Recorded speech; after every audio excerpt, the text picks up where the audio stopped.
بسم اللہ الرحمن الرحیم۔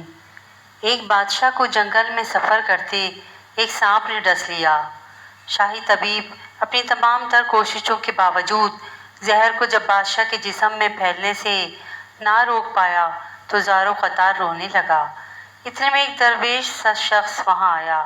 بادشاہ کو زہر کے درد سے تڑپتے ہوئے دیکھا تو بادشاہ کی ٹانگ پر جہاں سانپ نے کاٹا تھا تھوک دیا اور بھاگ گیا۔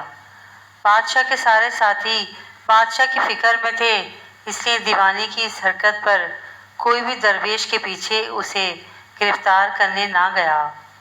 شاہی طبیب نے تھوک صاف کرنے کے لیے ایک رومال پکڑا اور بادشاہ کی زہر سے نیلی ہوتی ٹانگ پر سے تھوک صاف کرنے لگا، مگر پھر حیران ہوتے ہوئے رک گیا۔ اس نے انگلی سے تھوک کو سانپ کے ڈسے پر اچھی طرح مل دیا، جس سے فوراً ہی زہر کا اثر زائل ہو گیا۔ بادشاہ ہوش میں آئے اور جب انہیں درویش کے تھوک کے قصے کا پتہ چلا تو بادشاہ نے فوراً حکم دیا کہ اس درویش کو فوراً ڈھونڈ کر حاضر کیا جائے۔ سپاہی چاروں طرف پھیل گئے اور ڈھونڈ کر حاضر کیا جائے، اور تھوڑی دیر میں درویش کو ایک درخت کے نیچے جا لیا اور پکڑ کر بادشاہ کے سامنے پیش کر دیا۔ بادشاہ نے ادب سے درویش سے کہا، ہم گنہگاروں کی آنکھ آپ کو پہچان نہ سکی، جس کے لیے میں معذرت چاہتا ہوں۔ آپ سے درخواست کرتا ہوں کہ میری طرف سے یہ قیمتی پوشاک اور عربی گھوڑا قبول کیجیے۔ درویش نے مسکرا کر بادشاہ کی طرف دیکھا اور بولا، یہ گھوڑا اور پوشاک بہت قیمتی ہے۔ میں یہ پوشاک پہن کر اس گھوڑے کے لیے گھاس کاٹوں گا تو اچھا نہیں لگوں گا۔ بادشاہ نے کہا، آپ فکر نہ کریں، گھوڑے کے ساتھ خدمتگار بھی دیے جائیں گے۔ درویش بولا، اتنی قیمتی پوشاک، قیمتی گھوڑے اور خادموں کے ساتھ میں رہوں گا کہاں؟ اس دفعہ بادشاہ مسکرایا اور بولا، آپ کے لیے ایک عالیشان رہائش گاہ بھی تعمیر کرائی جائے گی۔ درویش نے پوچھا، اتنے مال اور دولت، خادموں کے ساتھ اس رہائش گاہ میں تنہا رہوں گا؟ بادشاہ بولو، حضور، میری بیٹی شہزادی گلنار کی شادی آپ سے کر دی جائے گی۔ درویش بولا، اگر آپ نے میری شادی کی تو پھر میرے بچے بھی ہوں گے؟ بادشاہ نے جواب دیا، بالکل ہوں گے، ہماری دعا ہے کہ آپ کو کثیر اولاد ملے۔ درویش بولا، اگر ان بچوں میں سے کسی بچے کو خدا نخواستہ کچھ ہو گیا تو پھر رونا کس کو پڑے گا؟ بادشاہ نے جواب دیا، حضور، اگر خدا نخواستہ ایسا ہوا تو رونا تو پھر آپ کو ہی پڑے گا۔ درویش مسکرا کر بولا، اگر یہ سارا کچھ لے کر مجھے رونا ہی پڑے گا تو بادشاہ سلامت آپ اپنا گھوڑا اور قیمتی لباس واپس لے لیں۔ میں اپنی درویشی میں خوش ہوں۔ دل اسی سے لگاؤ جس نے دل بنایا ہے، دنیا سے لگاؤ گے تو آنسو ہی ملیں گے۔ حضرت ابو ہریرہ رضی اللہ تعالیٰ عنہ فرماتے ہیں، ایک بابا جی نبی پاک صلی اللہ علیہ وآلہ وسلم کی بارگاہ میں آئے اور جب وہ واپس جانے لگے تو میں نے عمر پوچھی تو 96 سال عمر تھی۔ کہتے ہیں بزرگ جب آئے تو ان کی بھویں سفید ہو کے آنکھوں پہ آ گئی تھی۔ بڑی چھڑی بابا جی نے پکڑی ہوئی تھی اور دونوں ہاتھ پکڑ کے چھڑی کے اوپر جھکے ہوئے تھے۔ جب بزرگ مسجد میں داخل ہوئے تو میرے رسول صلی اللہ علیہ وآلہ وسلم نے کھڑے ہو کے استقبال فرمایا اور نبی کریم صلی اللہ علیہ وآلہ وسلم نے آگے بڑھ کے بابا جی کو بازو سے پکڑا اور بٹھایا۔ حضور بیٹھ گئے۔ کہا، بزرگوں کیسے آئے ہو؟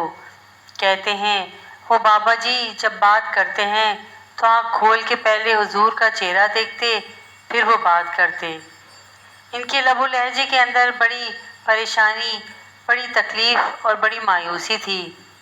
عرض کرنے لگے، یا رسول اللہ صلی اللہ علیہ وآلہ وسلم، ساری زندگی گناہوں میں بیت گئی ہے، غلطیاں ہی غلطیاں ہیں۔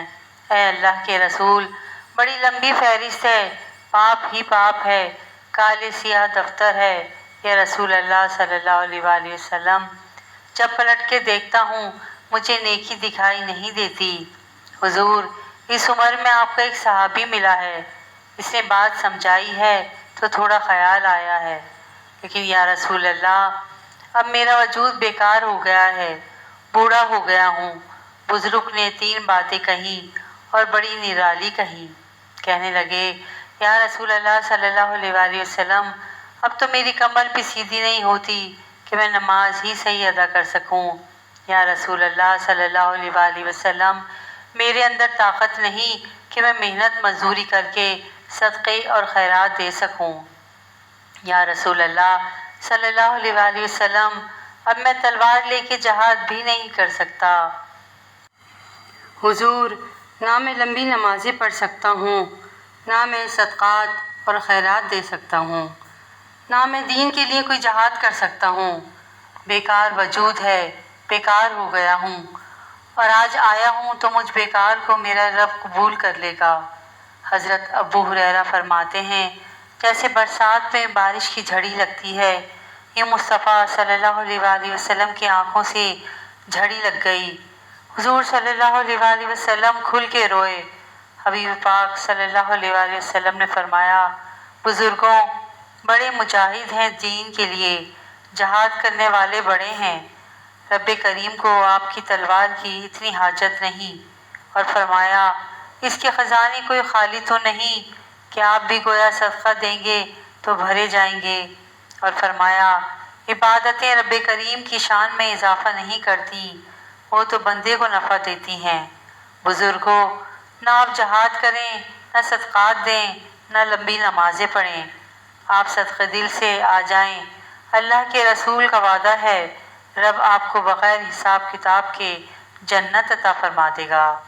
نبی صلی اللہ علیہ وآلہ وسلم نے فرمایا، بندہ جب رو کے کہتا ہے نا، یا اللہ غلطی ہو گئی معاف کر دے، تو یا اللہ عز و جل اسے معاف فرما دیتا ہے۔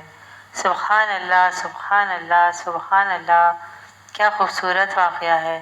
واقعہ پسند آئے تو پلیز میرے چینل کو لائک اینڈ سبسکرائب ضرور کیجیے گا۔ جزاک اللہ خیراً کثیرا۔